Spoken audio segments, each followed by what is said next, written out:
Assalamualaikum warahmatullahi wabarakatuh. Alhamdulillahirrabbilalamin. Pada kesempatan ini kami ingin bertausiah kembali dengan judul Haramnya Perbuatan Zalim. Alhamdulillahil malikil haqqul mubin alladzi habana bil iman wal yaqin. Allahumma sholli ala Sayyidina Muhammadin khatamil anbiya'i wal mursalin wa ala alihi wa sahbihi ajma'in wa man tabi'ahum bi ihsani ila yaumiddin. Ya ayuhan nasu usikum wa iyaya bitaqwallah faqad fazal muttaqun. Qala ta'ala ya ayyuhallazina amanu taqullaha haqqa tuqatihi wa la tamutunna illa wa antum muslimun. Wa qala fatazawwadu fa inna khairaz zati taqwa wattaquni ya ulil albab. Wa qala Rasulullah sallallahu alaihi wasallam ittaqillaha haitsu ma kunta wa atbi'is sayyi'atal hasanata tamhuha wa khaliqin nasa bi khuluqin hasanin. Amma ba'd. Sahabatku semuanya dimanapun berada yang sama-sama dirahmati Allah, segala puji hanya milik Allah semata yang tiada sekutu baginya. Kita wajib bersyukur atas segala limpahan nikmatnya kepada kita selama ini, terlebih nikmat iman dan Islam. Nikmat yang diberikan Allah hanya kepada para hamba pilihan, dan nikmat hidayah yang dengannya kita masih hidup di bawah naungan iman dan Islam hingga saat ini. Kita memohon kepada Allah agar mengekalkan nikmat-nikmat ini dan menyematkannya ke dalam dada kita hingga hembusan terakhir di penghujung tarikan nafas. Sholawat dan salam teriring semoga senantiasa Allah hadiahkan kepada junjungan tercinta Nabi besar Muhammad sallallahu alaihi wasallam, Rasul pilihan di antara anak cucu Adam yang Allah pilih sebagai pembawa agama dan syariatnya yang paripurna, dan kepada segenap keluarga beliau, para sahabat beliau dan umat beliau yang dengan jujur dan tulus mengikuti dan menapaki ajaran yang beliau bawa, yakni agama Islam.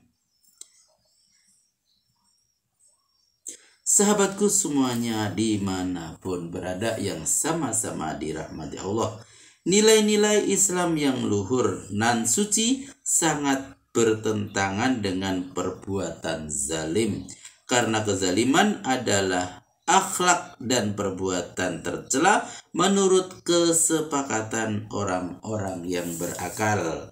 Makna zalim adalah wa asluhu wad'u syai'in fi ghairi maudhi'i. Pada dasarnya zalim adalah meletakkan sesuatu bukan pada tempatnya. Namun zalim juga memiliki beberapa makna, di antaranya juga bermakna kegelapan seperti disebutkan dalam ayat berikut. Allahu waliyul ladzina amanu yukhrijuhum minaz zulumati ilan nur. Allah pelindung orang-orang yang beriman, Dia mengeluarkan mereka dari kegelapan atau kekafiran kepada cahaya atau iman. Juga bisa bermakna kekafiran, di mana Allah berfirman wal kafiruna humuz zalimun, dan orang-orang kafir itu adalah orang-orang yang zalim. Al-Quran surat Al-Baqarah ayat 254. Terkadang juga diartikan dengan kesyirikan sebagaimana firman Allah, inna syirka la zulmun azim, sesungguhnya kesyirikan adalah kezaliman yang besar. Al-Quran surat Luqman ayat 13.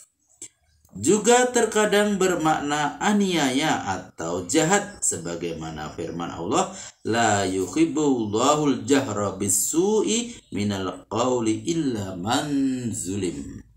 Allah tidak menyukai ucapan buruk yang diucapkan dengan terus terang kecuali oleh orang yang dianiaya. Al-Quran surat An-Nisa ayat 148. Dan terkadang kezaliman juga bermakna kemaksiatan.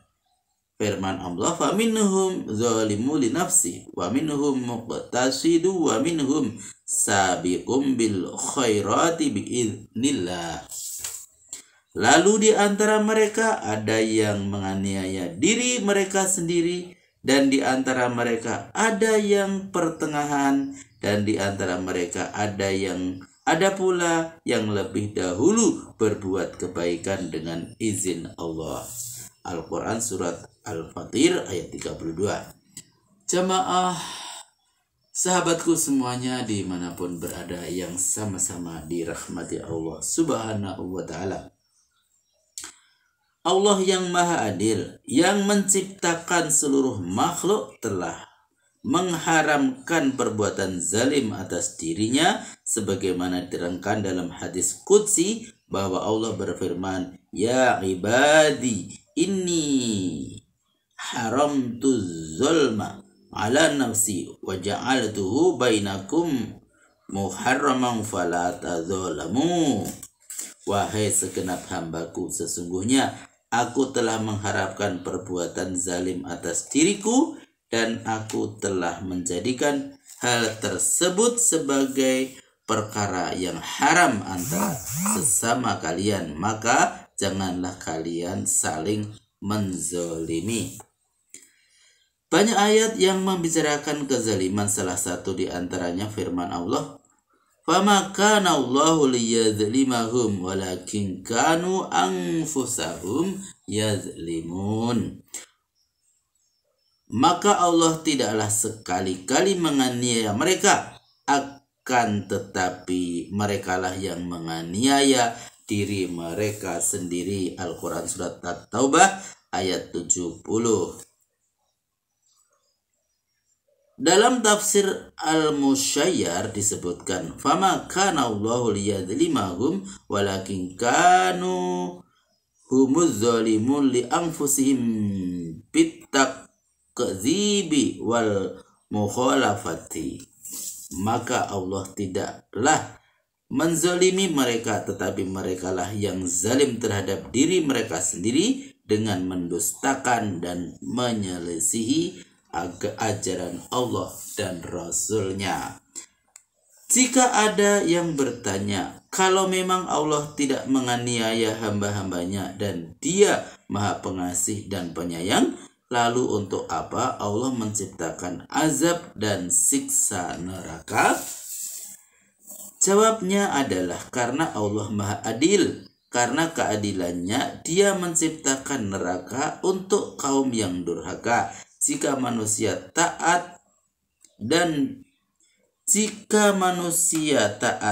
durhaka, mukmin dan kafir, pembunuh dan korbannya, pemerkosa dan korbannya disatukan dalam tempat yang sama, mendapatkan semua nikmat yang sama di surga, maka justru akan dipertanyakan keadilan Allah. Bahkan jika Allah hanya menciptakan surga untuk semua hambanya, baik yang mukmin maupun kafir, justru itu menjadi sebuah kezaliman, dan maha suci Allah dari sifat tersebut, sebab seakan Dia telah meletakkan orang kafir dan aniaya bukan pada tempatnya. Perbuatan zalim akan berakibat buruk kepada pelakunya sendiri pada hari kiamat. Dalam sebuah hadis yang diriwayatkan dari Jabir bin Abdullah radhiyallahu anhu, bahwa Rasulullah Shallallahu Alaihi Wasallam bersabda, "Ittaquz zulma fa inna zulma zulumatu yaumal qiyamah." Takutlah untuk berbuat kezaliman, sesungguhnya kezaliman akan membawa kegelapan pada hari kiamat. Rasulullah Shallallahu Alaihi Wasallam juga memerintahkan untuk menolong pelaku kezaliman dan orang yang dizalimi, sebagaimana sabda beliau, "Wal yansur rajulul akhahu zaliman au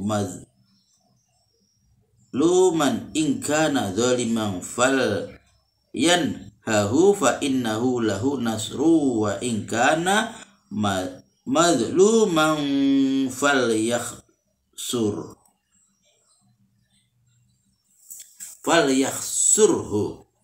Hendaklah seseorang menolong saudaranya yang berlaku zalim atau yang dizalimi. Jika ada pelaku kezaliman, maka hendaklah mencegahnya, maka itu adalah pertolongan baginya, dan jika dia yang dizalimi, maka tolonglah dia. Hadis riwayat Muslim nomor 2584. Sahabatku semuanya dimanapun berada yang sama-sama dirahmati Allah. Berbicara tentang kezaliman, ketika Rasulullah Shallallahu Alaihi Wasallam bersabda, "Az-zulmu salasatun wa zulmu la yatrukuhullah wa zulmu yaghfaru wa zulmu la yughfaru fa amma zulmul ladzi la yughfaru fasyirka la yaghfiruhullah wa amma zulmul ladzi yughfar fa zulmul abdi fima bainahu wa baina rabbihi wa amma alladzina la yutrak faqadullaha ba'duhum min ba'd. Kezaliman ada 3 kezaliman yang tidak akan Allah biarkan, kezaliman yang akan Allah ampuni, dan kezaliman yang tidak akan diampuni. Adapun kezaliman yang tidak akan diampuni adalah kesyirikan. Allah tidak akan mengampuninya. Lalu kezaliman yang diampuni adalah kezaliman seorang hamba jika dia berbuat kesalahan antara dirinya dengan Rabb-nya, maksudnya adalah maksiat. Sedangkan kezaliman yang tidak akan Allah biarkan adalah kezaliman sesama manusia, maksudnya Allah akan memberikan balasan setimpal bagi pelakunya. Sahabatku semuanya dimanapun berada yang sama-sama dirahmati Allah, maka dari itu kita memohon kepada Allah agar dijauhkan dari berperilaku zalim dan berbuat kezaliman, sehingga kita menjadi hamba-hamba Allah yang saling bersaudara, hidup rukun dan tentram di bawah indahnya naungan Islam. Shadaqallahul azim. Alhamdulillahirabbil alamin. Telah kami bacakan atau telah kami sampaikan tausiah yang berjudul haramnya berbuat zalim, ya, haramnya perbuatan zalim. Semoga bermanfaat dan sampai jumpa pada video tausiah berikutnya. Billahi taufiq wal hidayah. Wassalamualaikum warahmatullahi wabarakatuh.